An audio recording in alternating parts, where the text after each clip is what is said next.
안녕하세요. 건강한 정보가 가득한 건강 아이콘 36.5 홍선우입니다.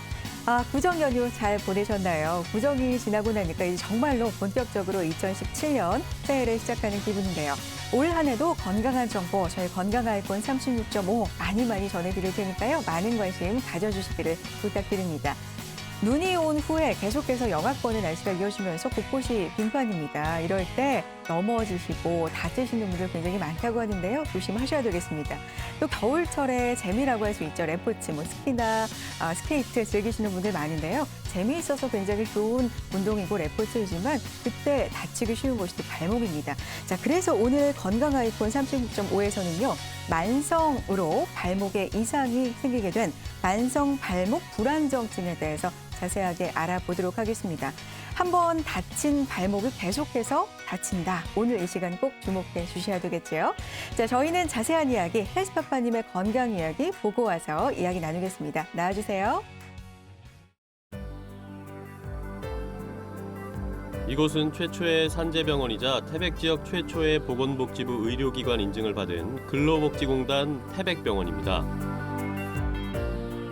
태백병원은 진폐 환자의 요양 및 재활 분야에 특화된 의료 서비스를 제공하여 국내 최초의 산재 전문 병원으로서 광산 지역 근로자 및 지역 주민을 위한 보건 향상에 기여하고 있습니다. 지난 1월 연휴를 맞아 양준혁 근로복지공단 홍보대사가 태백병원을 방문해 환우와 가족들을 위로하는 시간을 가졌습니다. 강원도 지역이고 또 이제 진폐 환자도 좀 많으시고 또 이제 그런 걸 보고 좀 약간 마음은 아팠습니다만은 우리 환자보다 어서 빨리 좀 쾌차하시고 또 건강해졌으면은 참 좋겠다는 생각을 좀 했습니다. 병실과 재활운동 치료실을 방문해 병원 관계자와 함께 시설을 둘러보며 환우들과 가족들을 위로했는데요. 아버님은 진폐를 오랫동안 방산 생활을 오래 하셔서 진폐를 앓고 계세요. 네. 진폐를 앓고 계신데 호흡잘 운동 프로그램에 지금 참여하고 계시거든요. 호흡잘 운동 프로그램을 하시면서 유산소 운동을 지금 하고 계시는 중입니다. 혈색이 되게 좋으십니다. 네. 아직 74밖에 안 되는데. 맞아요. 또 태백병원 로비에서 사인회를 열어 환우 및 가족뿐만 아니라 일반 시민들과도 뜻깊은 시간을 가졌습니다. 앞으로도 환자 안전과 지속적인 질 향상 활동을 통해 환자들에게 최상의 의료 서비스를 제공하여 지역 주민과 산재 환자들에게 더욱 신뢰받는 병원으로서 강원 남부 지역의 거점 병원으로 자리매김하는 것이 계획입니다. 태백병원은 호흡 재활에 특화된 병원으로 거듭나겠다고 밝혔습니다. 네, 건강 아이콘 36.5 본격적으로 출발해 보겠습니다. 오늘 만성 발목 불안정증에 대해서 알아본다고 앞서서 말씀을 드렸습니다. 이 발목은 우리 신체 가장 아랫부분에 위치를 하면서 우리 신체를 지탱해주고 잘 걸을 수 있도록 균형을 잡아주는 역할을 하는데요. 그냥 평범하게 서 있고 걸을 때에도 이 발목에는 우리 체중의 1.5배의 하중이 가해진다고 합니다. 그러니까 달리거나 운동을 할 때에는 그 이상의 하중이 가해지겠죠. 그러다 보니까 한번 다쳤을 때, 삐끗했을 때 제대로 치료를 해주지 않으면요. 그것이 쌓여서 만성적인 문제를 일으키기 쉽게 된다는 이야기입니다. 평소에 발목이 좀 자주 다친다, 그것 때문에 많이 고생한다 하시는 분들 오늘 방송 놓치지 마시고 끝까지 함께해 주시기 바랍니다. 자, 궁금한 점 있으시고 고민이 있으시면요. 전화와 문자 통해서 참여하실 수 있는데요. 전화 활짝 열어놓고 있습니다. 서울 전화 02-318-6575, 318-6575 전화 주시고요. 문자 참여 가능합니다. 샵 누르시고요. 3772번으로 보내주시면요. 저희가 전문의 선생님과 자세한 상담 해보실 수 있도록 도와드리겠습니다.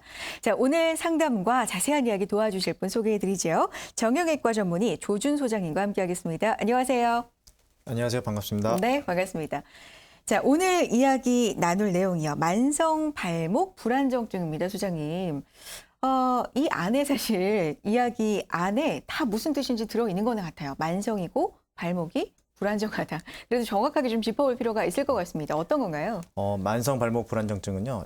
한번 처음 단순히 다쳤다고 해서 그게 해당되는 건 아니고요. 네. 지속적으로 반복적으로 발목을 삐끗거리면서 접지르는 것을 말하는 겁니다. 그래서 네. 또한 이제 평지에서 일반적으로 걷고 다니시다가 갑자기 발을 헛디는 듯한 느낌이 있어가지고 네. 발을 정상적인 보행이 불가능한 그런 상태를 말합니다. 그래서 크게 이제 두 가지 해당 사항이 있는데 네. 두 가지 분류에서 첫 번째는 발목을 바깥쪽 인대가 주로 관여하는 환자가 주관적으로 휘청거림을 호소하는 주된 증상을 말하는 기능적인 불안정성과 네. 그리고 발목 주변에 힘줄이 담당하면서 엑스레이나 MRI 같은 객관적인 검사에서 확인할 수 있는 기계적인 불안정성으로 나눠질 수가 있습니다. 만성 발목 불안정증은 이 두 가지를 모두 다 해당이 다 한꺼번에 들어있는 경우도 있고 아니면 둘 중에 한 가지만 돼 있는 경우가 있는데 가장 중요한 거는 환자분이 직접적으로 호소하는 주관적인 증상이라고 말할 수가 있겠습니다. 그렇군요. 그러니까 그냥 한 번 정도 다쳤다고 그게 만성 발목 불안정증이 아니라 지금 설명해 주신 내용에 해당이 돼야 되는 거기 때문에 지금 시청하시는 분들은 나한테 해당 사항이 있나 좀 잘 보시면서 방송 함께 해 주셨으면 좋겠습니다. 그러다가 궁금한 점이 생기시면 전화와 문자 통해서 저희와 또 함께 해 주세요. 소장님, 우리가 보통 발목을 삐었다고 합니다. 접지른다 뭐 이런 표현도 쓰는데 이렇게 삐끗삐끗 하시는 분들이 굉장히 많거든요. 이런 경우 만성 발목 불안정증하고 관련이 깊습니까? 아까 제가 말씀드린 것처럼 네. 1년에 한두 번 정도 이렇게 접지르거나 다치신 경우, 특히 뭐 등산이라든지 운동했을 때 접지르신 경우에는 이런 만성으로 보지는 않고요. 보통 처음 접지르셨던 분들이 3개월이나 6개월 이내에 다시 한번 접지른다든지 반복적으로 접지르는 경우 또는 이제 3에서 6개월 이내에 그런 불안정성을 느끼는 정도, 발을 내가 디뎠을 때 발이 자꾸 흔들린다. 그래서 내가 발을 디딜 때 불안하다. 그런 느낌이 반복해서 있으신 경우에는 만성 발목 불안정증으로 볼 수가 있습니다. 그렇군요. 확실한 병변 부위를 알려면 정확한 검사가 필수일 텐데 발목이다 보니까 소장님 당연히 병원에 찾아가면 여러 가지 사진을 통해서 또 검사를 하실 것 같아요. 발목 사진을 여러 가지로 찍게 되나요? 어떻습니까? 발목 사진을 촬영하게 되는데요. 네. 여기 보시면은 이제 아까 제가 말씀드렸지만은 이 만성 발목 불안정증이라는 게 두 가지 요소가 있다고 말씀드렸습니다. 하나는 네. 주관적인 환자가 말씀하는 그런 증상이고 나머지 하나는 객관적으로 검사상에서 나타나는 걸 같이 포함하고 있는데 네. 그런 더군다나 이런 만성 발목 불안정증 나중에 이야기를 드리겠지만 동반되는 발목이라든지 주변의 인대나 힘줄에 손상이 같이 동반되는 경우가 많기 때문에 수술 전에 반드시 인대 상태라든지 주변의 관절이나 힘줄에 손상이 있는지를 엑스레이나 MRI로 꼭 촬영해서 확인을 해봐야 됩니다. 따라서 환자의 주관적인 증상도 중요하지만은 특히 이런 그림에서 보이시는 것 같이 관절에 발목에 압력을 줘가지고 관절이 늘어난 정도를 확인하는 스트레스 엑스레이를 촬영해서 객관적으로 그 늘어난 정도를 파악을 해야 되고요. 그리고 동그라미 같은 데 보시면은 이쪽으로 발목 아래쪽으로 해서 관절이 늘어나는 걸 볼 수가 있고 네. 그리고 앞뒤로 압력을 줬을 때는 발목이 아래쪽이 약간 빠져나오는 듯하게 탈구되는 듯한 모습을 볼 수가 있으실 겁니다. 그래서 MRI를 또 보시면은 이 발목 MRI 부분인데 네. 여기 보시면 이 발목 바깥쪽에 사선으로 된 이 부분이 외측 인대인데요. 이 인대가 이 강낭콩 모양으로 보이는 이 외과 바깥쪽 복사뼈에서 떨어져 있는 모습을 확인할 수가 있습니다.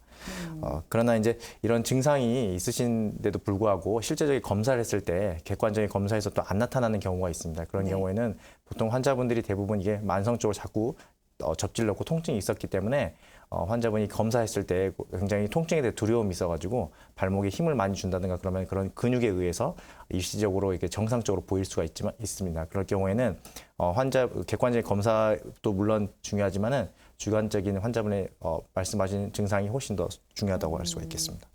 그러면 이렇게 발목이 만성적으로 불안정해지는 이유가 분명히 소장님 있을 것 같습니다. 그냥 제가 얼핏 생각하기에는 한번 다쳤던 부위가 좀 약해져서 또 다치는 거 아닐까? 이게 첫 번째 이유라는 생각이 얼핏 드는데 여러 가지 원인이 있습니까? 원인에는 보통 네. 이제 통계적으로 발목을 네. 접질렀을 때 일반적으로 한 20%에서 30% 환자분에서 이제 만성화로 진행을 하는데요. 처음에는 이제 급성 운동이라든지 등산을 통해서 다치고 그런 다친 것들이 가장 흔한 원인, 만성화가 가능한 가장 흔한 원인 중에 하나가 네. 손상 후에 고정과 같이 이렇게 치료가 잘 되지 않는 경우가 있습니다. 네. 그러나 이제 고정이 잘 됐음에도 불구하고 환자분이 만성화로 가는 경우가 있는데 그런 경우에는 이제 급성 다쳤을 때 인대가 완전히 파열이 됐다든지 급성 염좌가 있었을 때 바깥쪽에 있는 복사뼈가 부분적으로 견열고절이 있어서 인대와 같이 떨어져 나갔다든지 그런 경우에도 만성화를 가는 경우가 많고요. 네. 그리고 발목이 안정성을 차지하는데 아까도 말씀드렸지만 인대뿐만 아니라 힘줄에도 역시 같이 영향을 주고 있습니다. 그래서 그런 힘줄 바깥쪽에 있는 힘줄 자체가 파열이 있다든지 아니면 탈구가 아탈구가 있다든지 그런 경우에도 역시 잘 발생할 수가 있고 간혹 가다가 발등이 높다든지 아니면 뒤꿈치 뼈가 내반이 안쪽으로 돌아 있어서 그런 구조적인 문제 때문에 만성화로 되는 경우가 있습니다. 발목이 이렇게 만성적으로 불안정해지는 이유에도 원인에도 굉장히 여러 가지가 있군요. 지금 설명을 네. 해주셨는데 앞서서 만성 발목 불안정증이 생긴다면 만성화가 되면 걸을 때도 좀 불안함을 느끼고 비틀비틀 거릴 수도 있고 네. 뭐 이런 증상 말씀해 주셨잖아요. 그 이외의 증상이 있다면 어떤 게 있을까요? 그 이외의 증상으로는 이제 계속해서 반복적으로 접지르는 것도 있겠지만은 여기 보시면 발목을 시큰거리는 통증이 있다든지 네. 그리고 발목을 돌릴 때 뻐근한 통증이 있고 그리고 복숭아뼈 주위로 자꾸 붙는다든지 그런 증상이 있을 수가 있고 심지어 이제 심해지신 경우에는 몸의 균형을 잡기도 힘든 경우도 있습니다. 그렇군요. 지금 보시면서 나도 이런 증상이 최근에 있다 하시는 분들 혹시 만성적으로 발목이 불안정해진 게 아닐까 의심스러우신 분들 어떤 궁금증 고민이든 저희와 함께 나눠주시기 바랍니다. 자, 02318-6575, 318-6575 열어놓고 있고요. 문자는 우물정 3772번으로 보내주시기 바랍니다. 만성적으로 발목이 불안정해질 때 나타난 증상들까지 살펴봤습니다. 그렇다면 발목이 불안정해지신 분들의 경우에 소장님, 이로 인해서 내부적으로 문제가 생길 수 있잖아요. 그런 네네. 부분은 어떤 게 있습니까? 만성 관절 발목 불안정증이 네. 치료가 필요하고 이게 위험한 이유 자체가 이거 인대나 주변에 있는 흔들림만 있는 문제가 있는 게 아니라 네. 안쪽에는 관절 내부에서 이제 문제가 생길 수가 있습니다. 그래서 이게 제가 보통 흔히 이야기하는 발목 내에 아프면은 병원 가면 염증이 있구나 이렇게 말씀을 그렇죠. 드리는 것처럼 대부분의 여기 보시면은 80%에서 불안정증의 환자의 80%에서 내부에 연부 조직 충돌이라든지 경비 연합이 손상이 있으면서 이렇게 연부 조직이 자라나는 듯한 그런 증상들이 있으신 분들이 많고요. 네. 그리고 이제 관절 내부에 골절이라든지 연골 자체가 떨어져 나가가지고 발목 안에서 돌아다니고 있는 유리체라든지 네. 그리고 관절 안쪽이 위와 아래가 부딪히면서 연골이 파이거나 연골 부분이 괴사되는 연골 손상이 생길 수가 있습니다. 더군다나 여기서 가장 안 좋은 거는 연골 손상을 방치하게 되면은 나중에 시간이 지나면서 네. 관절염이 발생되게 되고 그런 관절염이 발생되면 나중에는 관절을 굳히는 수술이라든지 아니면 인공관절과 같은 큰 수술을 할 가능성도 발생합니다. 그렇군요. 그러니까 그냥 행동에 제약이 생기거나 불편해진다만의 문제가 아니라 그 안에 내부적인 문제가 또 이렇게 심각하게 생길 수가 있군요. 뭐든지 초기에 제대로 치료를 하는 게 좋을 것 같습니다. 나도 비슷한 증상이 있다 하시는 분들 전화와 문자 통해서 상담 받아보시기 바랍니다. 자, 전화와 문자 활짝 열어놓고 있습니다. 자, 소장님, 발목이 불편한 건요, 당연히 걷는 것도 좀 불편하고요. 행동에 여러 가지 제약이 따르잖아요. 근데 사실 그냥 한 번 다쳤다. 그럼 치료를 제대로 하면 될 것 같은 느낌이 드는데 오늘 알아보는 주제 같은 경우는 만성자가 저는 굉장히 마음에 걸립니다. 뭐든지 만성자가 붙으면 치료가 굉장히 힘들다는 인식이 있잖아요. 이 경우에 치료가 가능합니까? 완치가 가능할까요?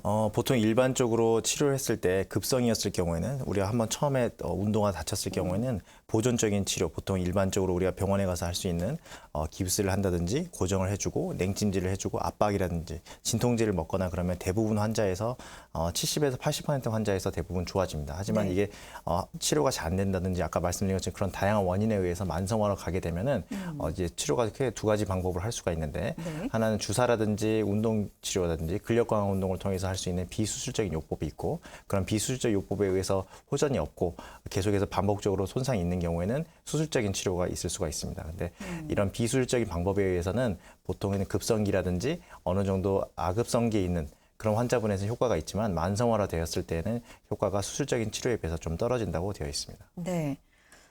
여러 질환과 마찬가지로 치료 방법은 크게 두 가지로 나눌 수 있다는 말씀이신데 비수술적인 요법 그리고 수술적인 요법 정리를 해서 말씀을 해주셨습니다.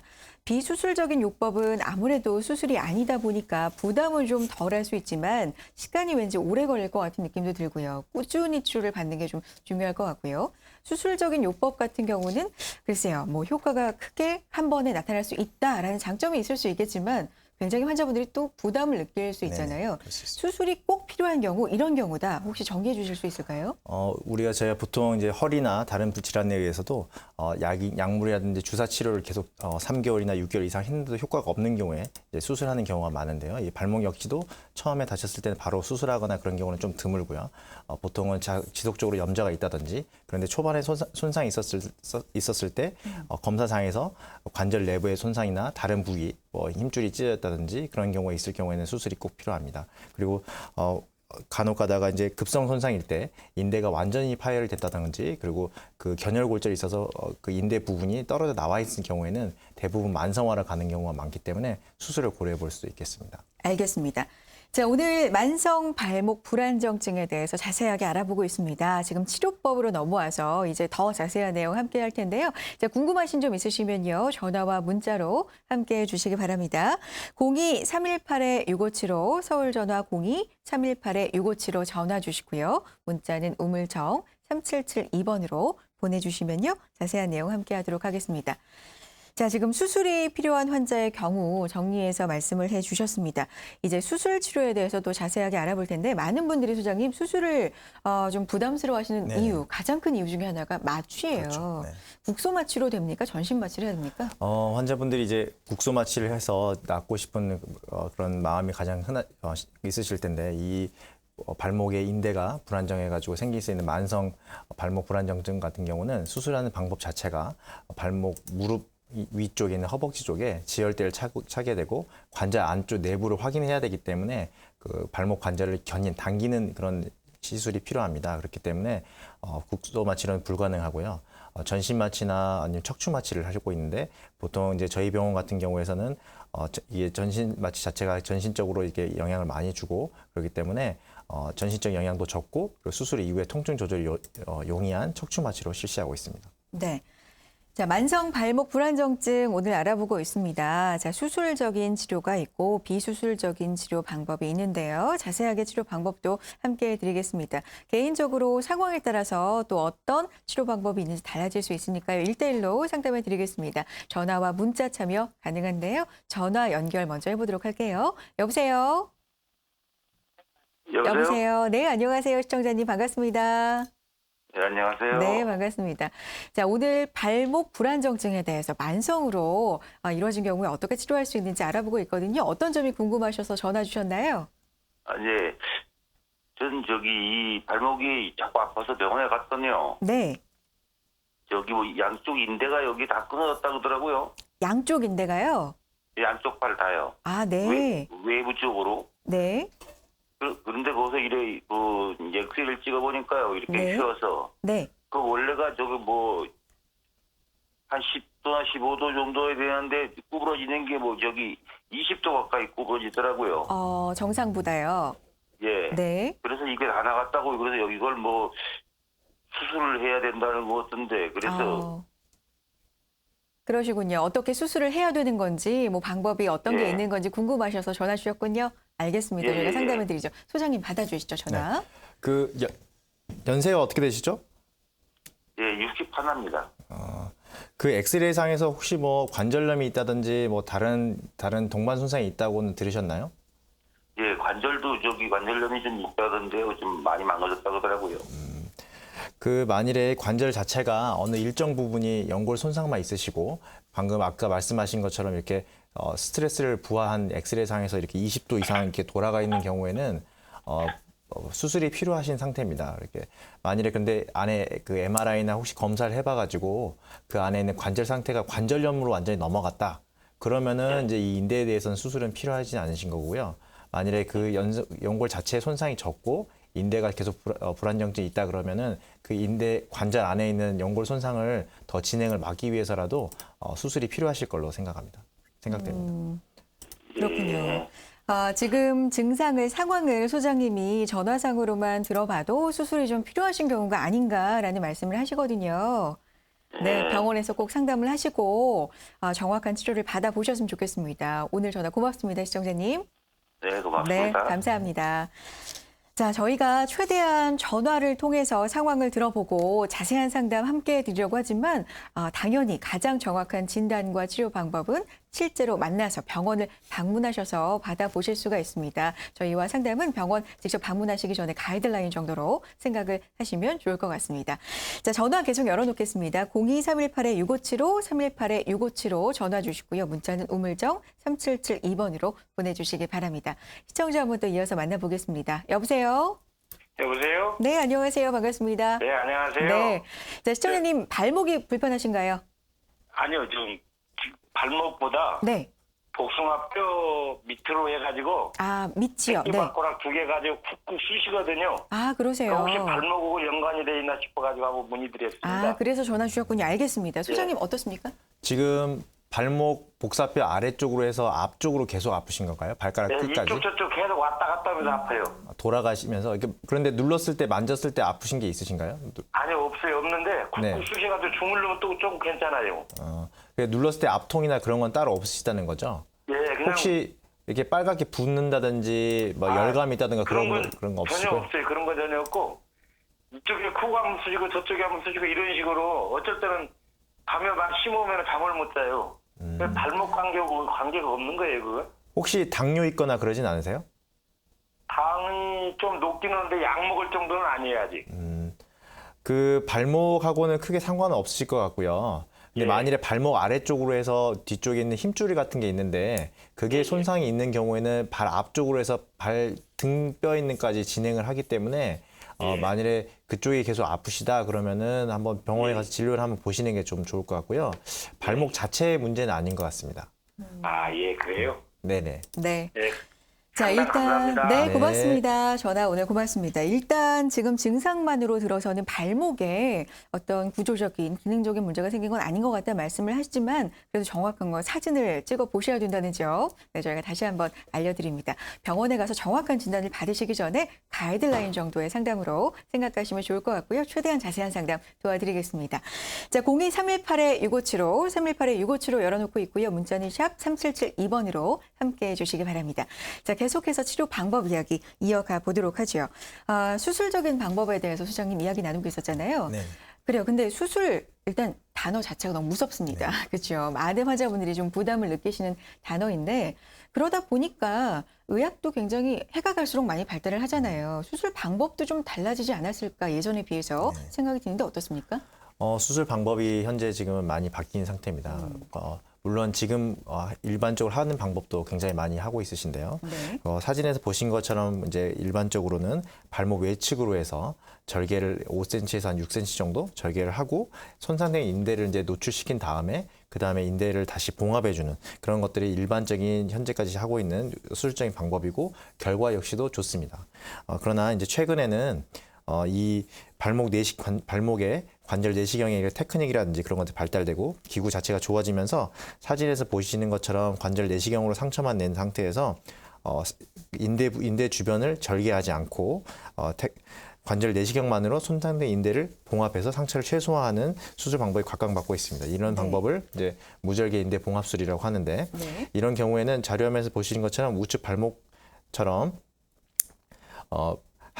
한 반을 꿰맨 정도의 1cm 미만의 상처가 남습니다. 대부분 환자분들이 수술 전에는 당연히 뭐 이제 수술 병을 낫고 싶어하고 통증이 그런 게 원하시지만 수술 이후에는 결국은 다시 일상으로서 빨리 돌아가서 직업 생활도 하시고 그러셔야 되기 때문에 그렇죠. 빨리 인대를 수술 부위를 회복을 하고 그리고 또 완전히 나은 다음에는 그 수술 부위가 상처 부위가 좀 작아서 미용적인 그런 것도 원하시고 있습니다. 그래서 이 무절개 인대 봉합술이라는 거는 최근에 이제 발전된 수술 방법인데요. 1cm 미만의 최소 절개로 손상된 인대와 그리고 관절 내부를 모두 수술이 가능합니다. 과거에 같은 절개한 수술 방법에서는 관절 내부를 확인할 수 없지만 이 방법은 한 번의 수술로서 다 확인이 가능하고요. 그리고 상처가 적기 때문에 통증도 적고 그리고 재활 기간도 짧기 때문에 일상생활 회복이 빠릅니다. 그리고 그 상처 적게 남기 때문에 미용적인 면에서 우수하고 그리고 수술 자체가 한 번에 다 끝나기 때문에 수술 시간과 마취 시간이 짧아지기 때문에 생명에 직결되는 장기간의 마취에 의한 합병증, 뭐 뇌라든지 심장이라든지 폐에 기능이 떨어지는 것들에 대한 합병증을 줄일 수가 있습니다. 그래서 이제 과거에 물론 지금도 하고 있지만 절개하는 수술 방법과 무절개하는 인대 봉합술을 비교를 해서 보시면은 고식적으로 과거에 피부를 절개해서 하는 수술은 상처가 크기 때문에 당연히 통증도 더 심하고 절개를 하시는데 절개를 하는데 굳이 손상 주지 않아도 되는 정상적인 조직들을 손상을 주기 때문에 그런 부위가 손상이 되면서 주변에 있는 고유 수용 감각 자체가 떨어져서 재활이 더 오래 걸리고 그래서 회복이 더 늦어집니다. 그리고 아까 말씀드린 것처럼 관절내 손상을 확인할 수가 없기 때문에 추가적으로 관절 내시경을 다시 또 두 가지 수술을 같이 해야 되는 그런 단점이 또 있습니다. 네. 하지만 무절개 인대 봉합술 같은 경우에는 아까 말씀드린 것처럼 한 번에 두 부위가 다 확인이 가능하고 통증이 역시 덜합니다. 그래서 재활을 빨리 해서 빠른 회복과 그리고 일상생활에 돌아가는 기간이 훨씬 더 짧아지고 입원 네. 기간도 역시 더 짧아지게 됩니다. 그렇군요. 수술 부위도 굉장히 작고 일상생활로 빠르게 복귀를 할 수 있고 뭐 여러 가지 장점들이 있어서 무절개 수술법이 기존에 하던 절개 수술법에 비해서 굉장히 좋다, 장점이 많다는 생각이 드는데 얼핏 또 환자분들도 이런 생각을 하실 것 같아요. 차라리 물론 그런 장점들이 있지만 절개를 해서 확실히 수술을 하는 게 치료에는 더 도움이 되지 않을까라는 생각 하실 수도 있거든요. 네네. 결과 면에서는 어떻습니까? 결과 면에서 보시면은 이제 외국이나 저희 나라도 이제 우리나라도 지금 이제 내시경 수술에 대해서 계속해서 발전을 하고 있습니다. 그래서 네. 많은 논문들이 최근 몇 년간 나오고 있는데요. 여기 보시면은 이제 저희 병원의 결과와 그리고 해외 논문의 결과를 이제 다 같이 비교를 해보면은 수술 이후의 통증이 전에는 스코어상에서 7점대였다면 내시경만 했을 때는 2.7로 많이 떨어진 상태를 보이시고 그리고 입원 기간도 일주일 정도 입원했다 그러면 2박 3일 정도 입원 기간도 단축되며 최종 부하에서 빨리 보행할 수 있는 기간, 그러니까 처음 보행하는 기간이 보통 6주 이후 7주 정도 걸렸었는데 무절개 인대 봉합술 같은 경우 보통 2주 이후부터 보행이 가능합니다. 그런 장점이 있어서 결국은 일상생활에 복귀하는 기간이 2배 이상 좋아지는 그런 효과가 보이고요.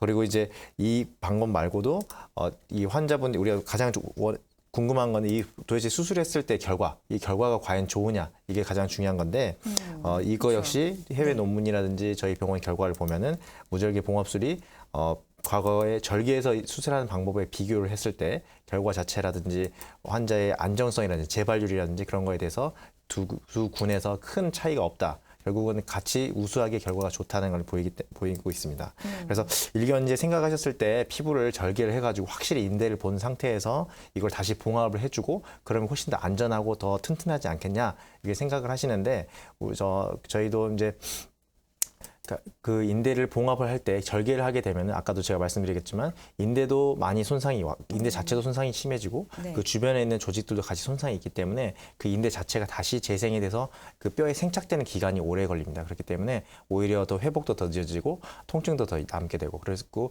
그 주변에 지나가는 신경이라든지 혈관 손상이 일어날 수가 있어서 그런 다른 합병증들이 생길 가능성이 높기 때문에 무절개 인대 봉합술이 결과 면에서도 동등하고 합병증도 오히려 더 적은 수술법이라고 생각할 수 있겠습니다. 그렇군요. 무절개 봉합술의 경우 결과 면에서도 그렇고 뭐 일상생활로의 복귀 그리고 수술 자국 같은 것도 최소로 절개를 하기 때문에 뭐 여러 가지 장점이 있다. 논문 결과, 연구 결과까지 인용해서 설명을 해주셨습니다. 자, 자주 발목이 좀 삐끗삐끗 거린다. 일상생활에 불편함이 있다. 뭔가 문제가 있는 것 같다 하시는 분들 전화와 문자 통해서 함께해 주시기 바랍니다.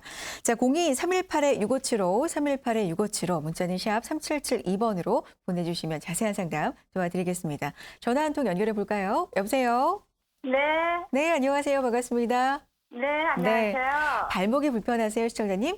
네네. 네, 어떤 증상이신지 자세히 설명해 주세요. 네, 저는, 네, 네네. 네, 저는요. 네.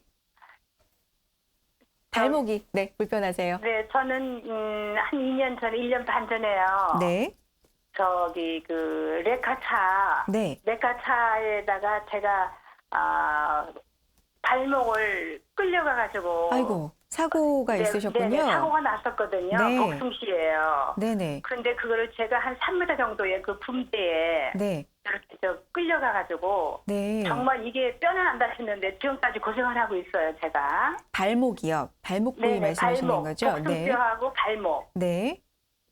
그런데 제가 그 일로 인해 가지고 네.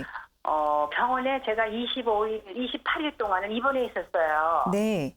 예, 근데도 낫지를 않고 퇴원하고 나와가지고도 6개월 동안 계속해서 걷지도 못하고 계속해서 병원에 다니면서 치료를 하고 그러세요. 한의양이를 다 했거든요. 어떤 치료를 받으셨어요?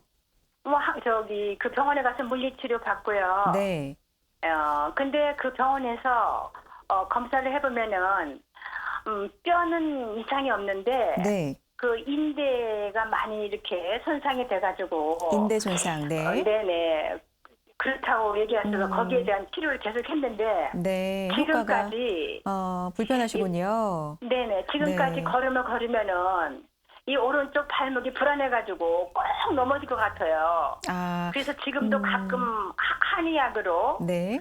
한의로 치료를 하고 있습니다. 네, 그러시군요. 알겠습니다. 소장님, 지금까지 증상만 들어봐도 아까 말씀해 주셨던 전형적인 만성 그 불안정증 같아요. 꼭 그러신 넘어질 것 것 같다라는 네네. 말씀 주셨거든요. 상담 좀 부탁드리겠습니다. 이게 가장 전형적인 증상이신데 그 병원에서 하신 MRI 상에서 그 인대가 지금 손상되신 거죠?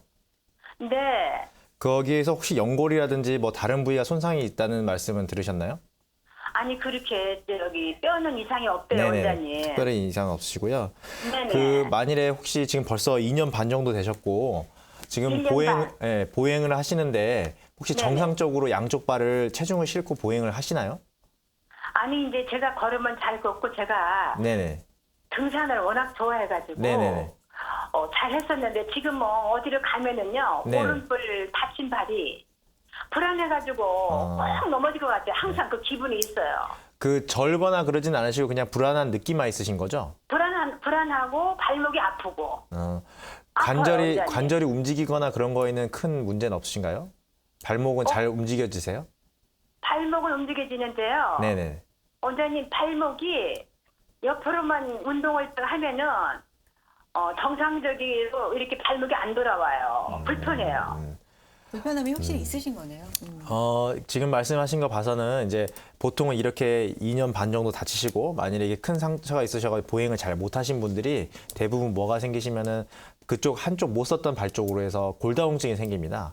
골다공증이 네. 생기고 관절 범위가 줄어들고 되고 그렇게 돼서 그게 심해지시면 나중에 복합 통증 증후군처럼 넘어가는 경우가 있는데 지금 봐서는 그런 건 아니신 것 같아요. 만약에 그런 게 있다 그러면은 이건 바로 수술을 하는 게 아니라 우선 관절 범위를 회복시켜주고 뼈 자체가 좀 튼튼해져야지 그 다음에 이제 수술을 하는 건데 근데 그런 게 없으시고 단지 이제 계속 불안정하고 바깥 외쪽으로만 계속 통증이 있다 그러시면은 지금 그 MRI 찍어보신 게 지금 한 2년 정도 거의 2년 가까이 되신 거예요?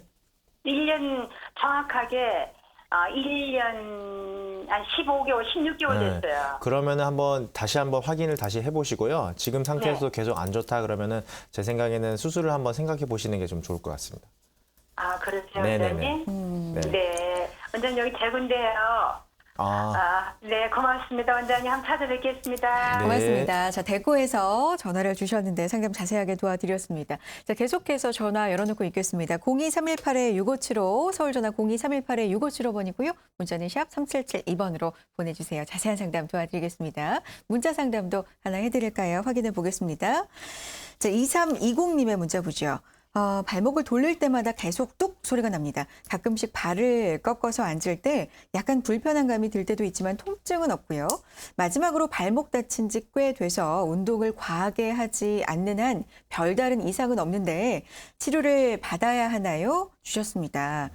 그래요. 이게 뚝뚝 소리 나는 분들이 있거든요. 네. 그리고 지금 증상 쭉 적어 주셨는데 운동하시면서 발목을 좀 자주 다치셨던 또 분인 것 같아요. 이런 분들 꽤 많습니다. 상담 좀 해주시죠.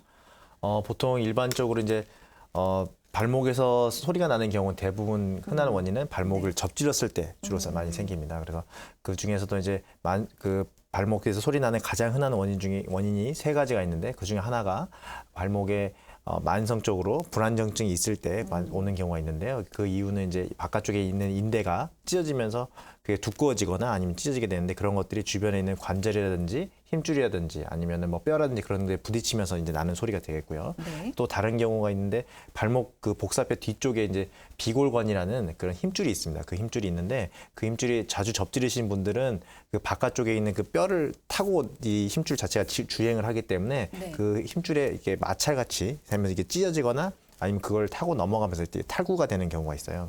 그런 경우에서도 똑같이 소리가 날 수가 있고, 세 번째로는 관절 안에 있는 내부에는 연골 자체가 파열이 있으면서 그게 아까 내시경 사진을 보시면은 유리체처럼 이렇게 떠다니는 게 있는데 그런 것들이 관절 안에서 부딪히게 되면은 똑같이 그 소리가 날 수가 있습니다. 그래서 이 세 가지 것들이 모두 다 이제 수술적인 치료가 필요한 상태이긴 합니다. 그래서 가장 중요한 거는 보통은 일반적으로 증상, 통증이 없고 단순히 그냥 소리만 나는 거다 그러면 그거는 좀 주의 깊게 경과를 좀 보시는 게 좀 좋을 것 같고요.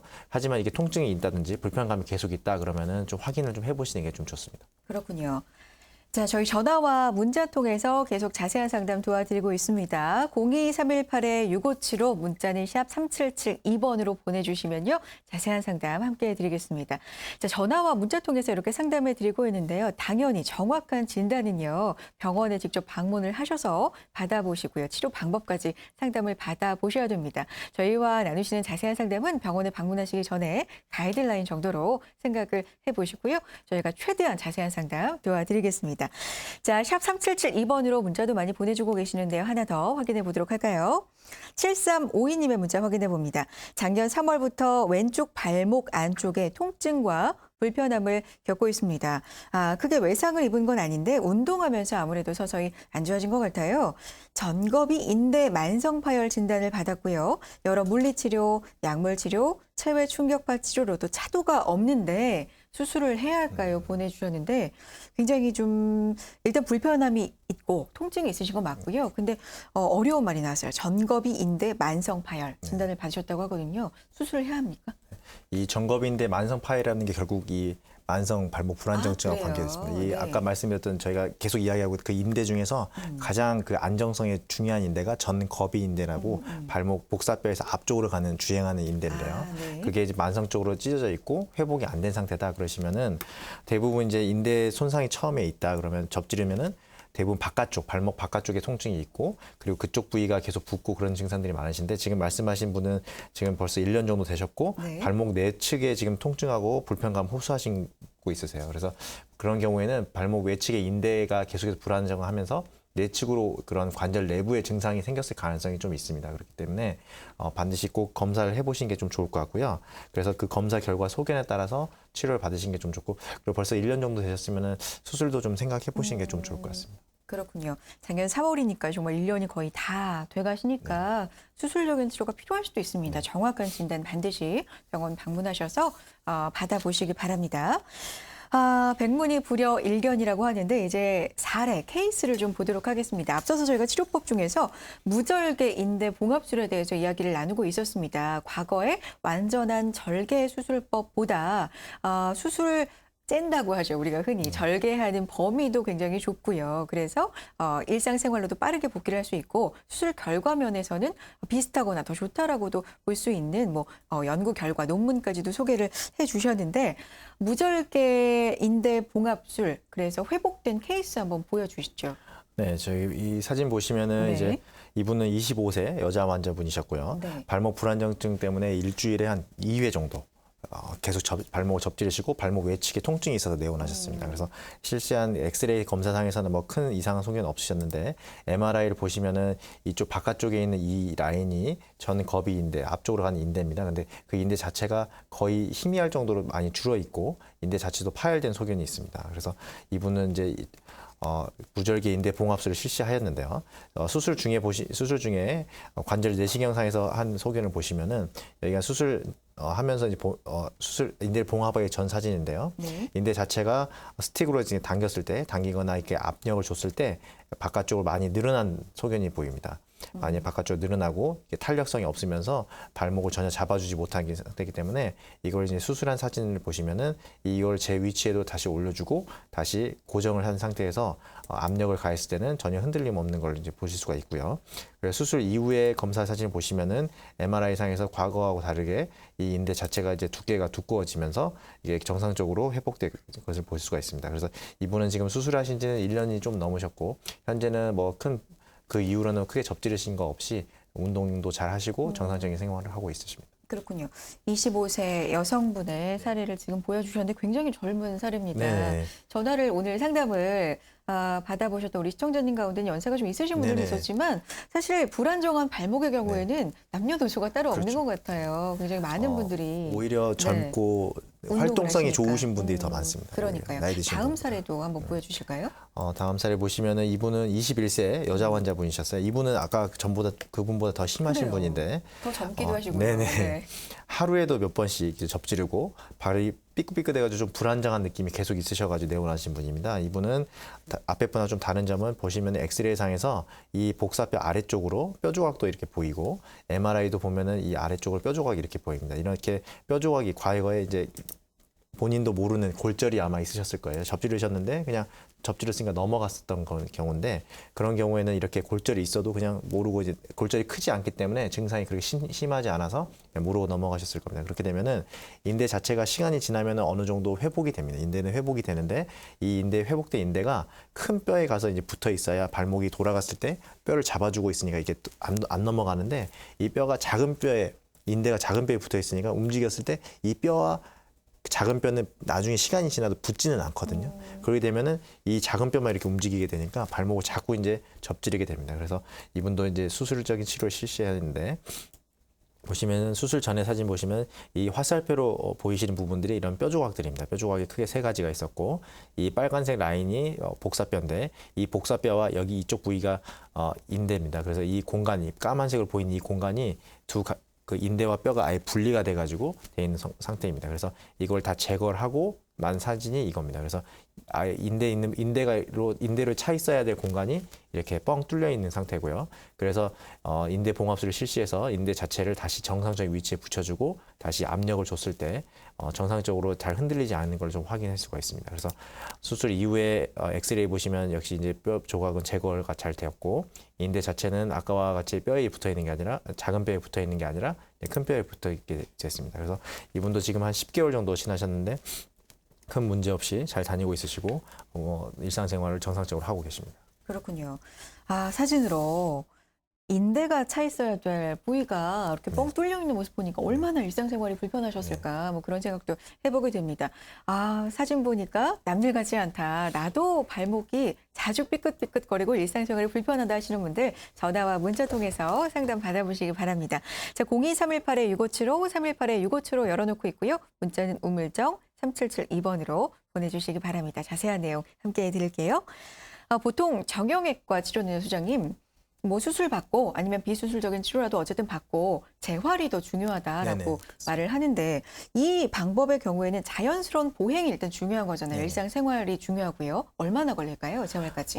보통 일반적으로 이제 고식적으로 과거에 절개 수술했었던 경우에는 보통 절개를 하고 나서 한 6주 정도 석고 고정을 하고 먹발 보행을 하게 됩니다. 그렇게 되고 6주 이후부터 통깁스를 풀고 나서 그때도 재활 치료를 하기 때문에 보통 한 3개월이 지나서도 제대로 정상적인 보행을 하기 힘드십니다. 왜냐하면 근육 자체가 많이 마르기 때문에 6주 정도 보통 일주일 정도 고정을 해보시면 아시겠지만 근육이 아예 흘러내릴 정도로 근육이 많이 마릅니다. 근데 6주 정도 하게 되면 아예 정활이나 허벅 쪽 근육이 사라지기 때문에 정상적인 보행을 하시기가 힘드십니다. 근데 이 무절기 인대 봉합술은 아까도 말씀드렸지만 주변 조직 손상이 적기 때문에 인대가 빨리 생착되고 빨리 아물 수가 있습니다. 그래서 보통 2주간 정도 방깁스를 고정하고 2주 이후부터서는 2주에서 4주간은 그 고정 부츠를 이용해서 그런 장화 같은 형태로 된 고정 부츠를 이용해서 목발 없이 그냥 보행이 가능합니다. 그리고